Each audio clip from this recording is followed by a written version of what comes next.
Hoy tenemos sobre la mesa un análisis con un título que, la verdad, te hace pensar. La geopolítica de la inoculación. Se presenta como una advertencia histórica y está directamente enfocada en un posible futuro para Venezuela. El artículo de base arranca lanzando esta pregunta, que tiene mucha miga. Es el eje de todo, una duda que planea sobre todo el análisis. ¿Qué pasa realmente cuando Estados Unidos ofrece cooperar en la lucha contra el narcotráfico? Según el texto, la historia tiene una respuesta, y no es precisamente la que uno espera. Para entender bien este argumento vamos a seguir un recorrido. Primero, veremos el contexto de este supuesto acuerdo y su letra pequeña. Luego, viajaremos al pasado para analizar qué ha pasado en otros sitios. Después, nos meteremos en el por qué, en la estrategia que se argumenta que hay detrás. Y al final, claro, volveremos a Venezuela para ver cómo encaja todo. Muy bien, pues vamos al lío. El análisis nos sitúa en un futuro hipotético. En el año 2026, tras ciertos cambios políticos, Caracas y Washington están negociando. ¿Y qué hay sobre la mesa? Pues el fin de las sanciones, la promesa de una recuperación económica. Suena genial, ¿verdad? Pero es justo ahí donde el texto nos dice, ojo, cuidado, porque detrás de la palabra cooperación se esconde una advertencia clave.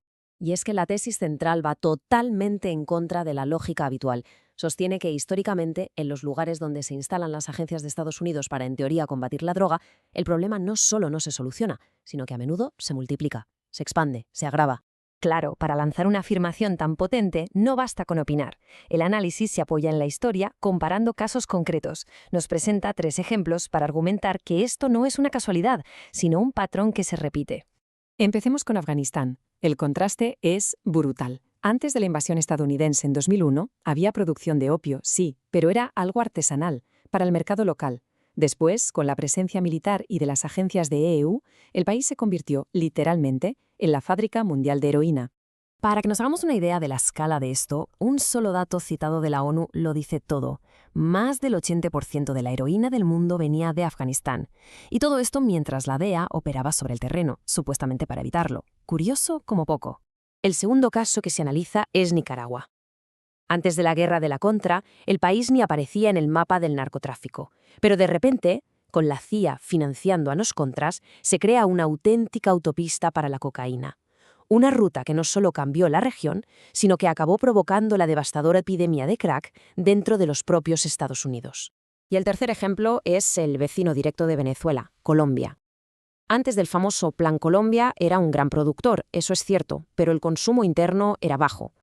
¿Qué pasó después de que Estados Unidos invirtiera más de 10.000 millones de dólares en la lucha contra las drogas? Pues que Colombia se convirtió en uno de los mayores consumidores de cocaína del planeta. Parece que el remedio, una vez más, fue peor que la enfermedad. Pero para que un patrón sea creíble, a menudo hace falta un contraejemplo, algo que demuestre qué pasa cuando se rompe la regla. Y el texto lo encuentra en Bolivia.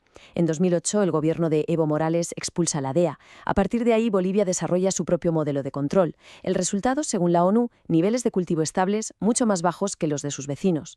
Esto parece demostrar que sí, que hay otra forma de hacer las cosas. Bueno, hasta ahora hemos visto el qué. Pero ahora viene la parte clave del análisis, la pregunta del millón, el por qué.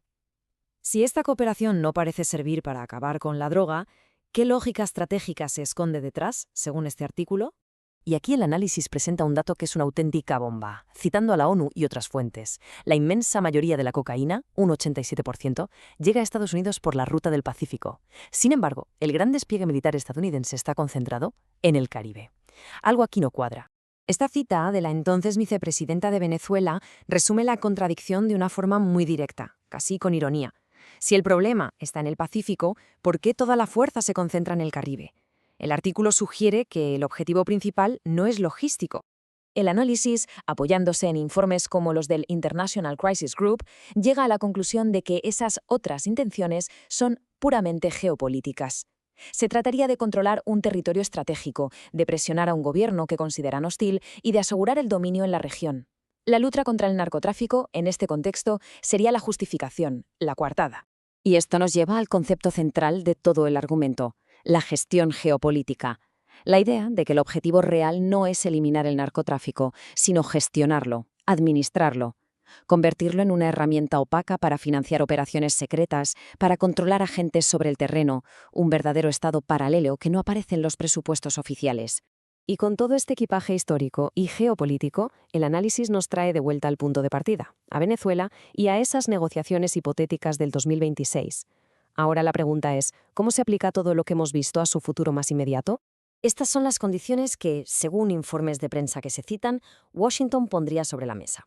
La primera, claro, es detener el flujo de drogas. Pero fijémonos bien, está mezclada con exigencias de política exterior y, muy importante, de control sobre el petróleo venezolano. Las cartas están sobre la mesa. El artículo predice una especie de efecto dominó si Venezuela acepta el trato. Primero, volvería la DEA. Segundo, el país se integraría en la red de vigilancia de Estados Unidos. Y lo más grave, el paso 3 y 4, se abrirían las puertas del país a las dinámicas del narcotráfico global, lo que basándose en los casos anteriores llevaría casi inevitablemente a un aumento estructural del consumo de droga dentro de Venezuela. Y así llegamos a la conclusión más potente del texto, la idea de que el narcotráfico, visto desde esta perspectiva geopolítica, no es un fallo del sistema, no es una anomalía que se intenta corregir, no, es una función del sistema. Es una herramienta, no un error. Y al final, el análisis nos deja con esta pregunta que es casi una advertencia. Para la gente de a pie en Venezuela, que lo que busca es solucionar problemas básicos del día a día, ¿qué traerá este nuevo escenario? ¿La cooperación será una solución real o será la puerta de entrada a un problema que otros pueblos ya conocen muy de cerca? La historia, según este texto, ya ha dado sus avisos.